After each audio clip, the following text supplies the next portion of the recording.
We now know who the star witness is going to be in the case of United States of America versus Donald J. Trump, Waltine Nauta, and now Carlos de Oliveira. Carlos de Oliveira was added as a defendant in the case today in a superseding indictment, which added 9 new criminal charges, some of which apply only to one of the individual defendants. Some apply to all of them. They are all now accused of participating in a conspiracy to obstruct justice directed by Donald Trump. The new defendant, Carlos de Oliveira, is a Trump employee working in maintenance at Donald Trump's Florida residence. The 3-person conspiracy described in the superseding indictment tried to recruit a 4th person to the conspiracy. They failed. And because they failed, we now know what really happened in Donald Trump's criminal conspiracy to possess and conceal classified government documents. On page 38 of today's superseding indictment, the purpose of the conspiracy is described. Quote, the purpose of the conspiracy was for Trump to keep classified documents he had taken with him from the White House and to hide and conceal them from a federal grand jury. Donald J. Trump, Waltine Nauta, and Carlos de Oliveira are now charged with participating in that conspiracy, a conspiracy that almost worked until it came up against Trump employee 4. Today's superseding indictment is a story of very willing and eager participation in Donald Trump's criminal conspiracy by some of the lowest level workers in Donald Trump's employ. Walt Nauta does not appear now to be a naive victim of Donald Trump's criminal intent who got caught in an uncomfortable cross current between his boss and the FBI and ended up inadvertently tripping into a charge of lying to the FBI. The superseding indictment describes Walt Nauta as every bit as guilty as Richard Nixon's criminal White House chief of staff, Bob Haldeman, who went to prison for his crimes committed in that Republican White House for that Republican president. Walt Nauta is described in this indictment as an eager, proactive, on-the-ground manager of the conspiracy who lied to people about why he was not joining Donald Trump on a trip so that he could secretly fly from New Jersey to Florida for his most important mission in the conspiracy, deleting the security surveillance video recorded at Mar-a-Lago that shows Walt Nauta and Carlos de Oliveira moving Trump boxes to hide them from the FBI. If Walt Nauta had succeeded in executing Donald Trump's order to delete the security camera footage, then there might be no case of United States of America versus Donald Trump tonight. Security camera footage told the FBI exactly how the conspiracy was carried out, and the only reason the FBI got to see that video is Trump employee 4. The story of the security camera footage begins on page 27 of the superseding indictment with what turned out to be the most important thing that happened on June 3rd, 2022, a year and a half after Donald Trump left the presidency, when the FBI and federal prosecutor Jay Bratt showed up at Mar-a-Lago to collect classified documents that were subpoenaed by a Washington grand jury after the Justice Department concluded a subpoena was the only way to finally get Donald Trump to cooperate and turn over classified documents that he had improperly and illegally taken with him when he left the presidency. Donald Trump's lawyers handed the Justice Department team that day a folder containing what they said in writing were all of the classified documents in Donald Trump's possession. That seemed like the big event of the day, the handover of the documents. But it turns out the big event of the day was, quote, the agents observed that there were surveillance cameras located near the storage room. That simple observation of those surveillance cameras changed history.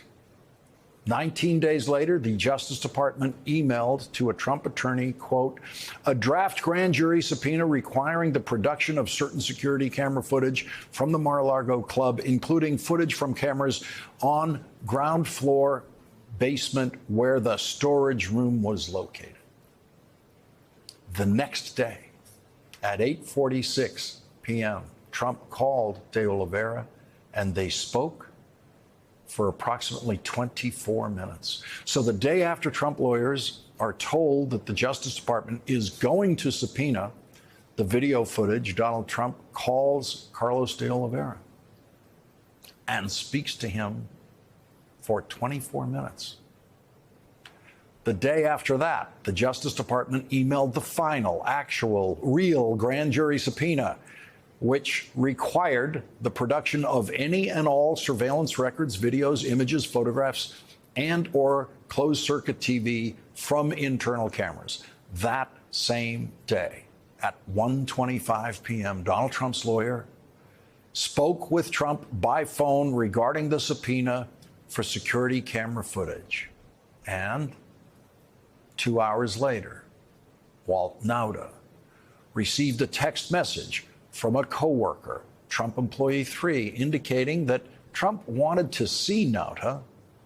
And less than 2 hours later, Nauta, who was scheduled to travel with Trump to Illinois the next day, changed his travel schedule and began to make arrangements to go to Palm Beach, Florida instead. Walt Nauta told no one about why he was really going to Florida. He told one person that it was a family emergency. Walt Nauta seemed to know at the time that the reason he was going to Florida was something that had to be kept secret. Later that day, while Walt Nauta was making his plans to go to Florida, Nauta and De Oliveira contacted Trump employee 4, who was the director of information technology at the Mar-a-Lago club. Nauta and De Oliveira exchanged text messages with Trump employee 4, asking if he was going to be around tomorrow, which was a weekend. Trump employee 4 texted Nauta, bro, if you need me, I can get away for a few, just let me know. On Saturday, June 25th, Walt Nauta traveled from New Jersey to Palm Beach, Florida.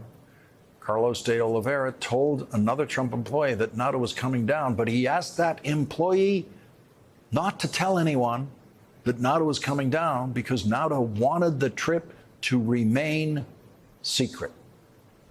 Shortly after arriving at Mar-a-Lago the next day, Walt Nauta and Carlos de Oliveira, quote, went to the security guard booth where surveillance video is displayed on monitors, walked with a flashlight through the tunnel where the storage room was located, and observed and pointed out surveillance cameras.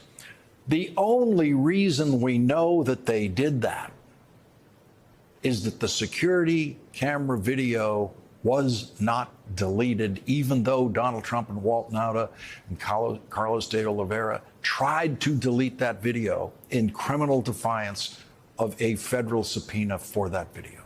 The key element in the conspiracy to delete the video came at 9:48 a.m. Monday morning when Carlos de Oliveira walked to the IT office where Trump employee 4 was working with another employee in the IT department. De Oliveira requested that Trump employee 4 step away from the office so that De Oliveira and Trump employee 4 could talk. All of their movements were recorded on the video that Donald Trump's criminal conspiracy failed to delete. De Oliveira took Trump employee 4 to a small room known as an audio closet near the white and gold ballroom. De Oliveira told Trump employee 4 that their conversation should remain between the two of them.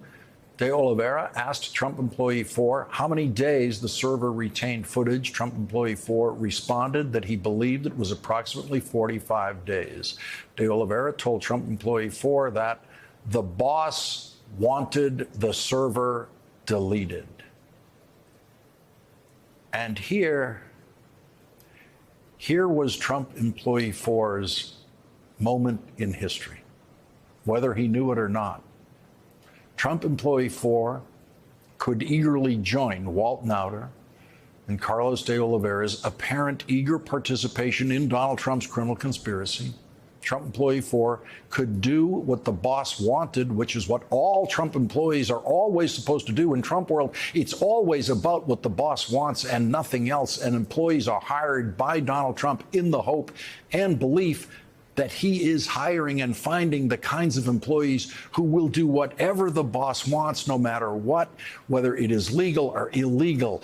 This was Trump employee 4's moment.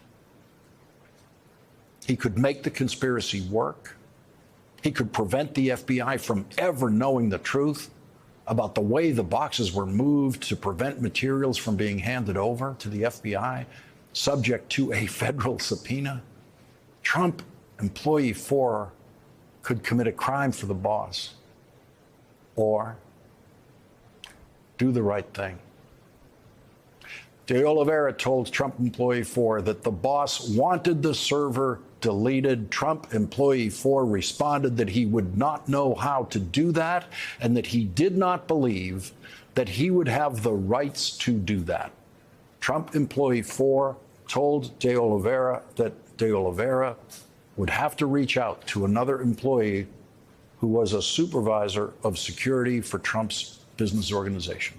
De Oliveira then insisted to Trump employee 4 that the boss wanted the server deleted and asked, "What are we going to do now?" That is the end of that criminal conversation as described in the indictment today. The supervisor of security for Trump's business organization is Matthew Calamari, who has testified to Jack Smith's grand jury. Minutes after that conversation, De Oliveira texted Nauta, who was still in Florida, "Hey, buddy, are you working today?" De Oliveira then called Nauta at 10:15 a.m., and they spoke for approximately 1 minute.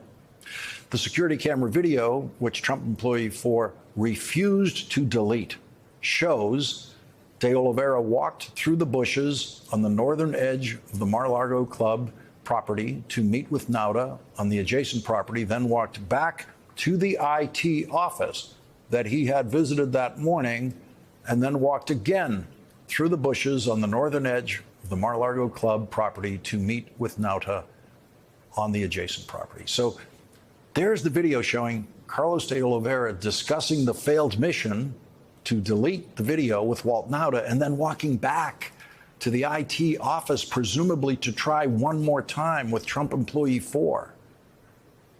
A few hours later, Trump called De Oliveira, and they spoke for approximately 3.5 minutes. And that is when Donald Trump, no doubt, learned that he hired the wrong IT guy at Mar-a-Lago. He hired Trump employee 4. He hired someone who would not commit the crime that Donald Trump and Walt Nauta and Carlos de Oliveira are now accused of urging him to commit. It didn't matter to Trump employee 4 that the boss wanted the server deleted, and so Trump employee 4 is not a co-defendant in the superseding indictment filed in the case today. Trump employee 4's next appointment with history is when he raises his right hand to take his oath as a star prosecution witness in the case of United States of America versus Donald J. Trump, Waltine Nauta, and Carlos de Oliveira.